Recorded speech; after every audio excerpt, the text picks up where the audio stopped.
D ബിയുടെ മുകളിലായാലും താഴെയായാലും pipe അടിച്ച് നിർത്തുമ്പോൾ ഒരു 3 ഇഞ്ച് ഇറങ്ങിയിട്ട്, അതായത് പ്ലാസ്റ്ററിങ്ങിൽ നിന്ന് 3 ഇഞ്ച് ഇറങ്ങിയിട്ട് വേണം നമ്മൾ പൈപ്പ് നിർത്താനായിട്ട്.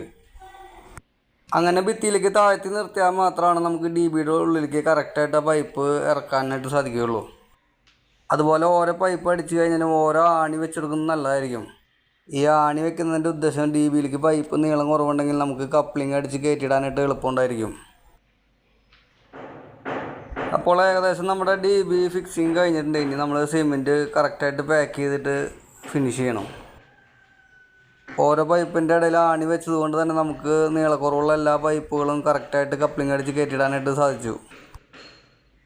ഇനി ഈ ഗ്യാപ്പുകൾ നമ്മൾ നല്ല രീതിയിൽ സിമെൻറ്റ് വെച്ച് പാക്ക് ചെയ്യണം.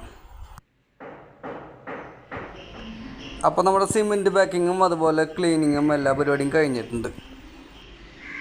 ഇനി നമ്മുടെ പ്ലാസ്റ്ററിങ്ങിൻ്റെ ചേട്ടന്മാരത് തേച്ച് ഫിനിഷ്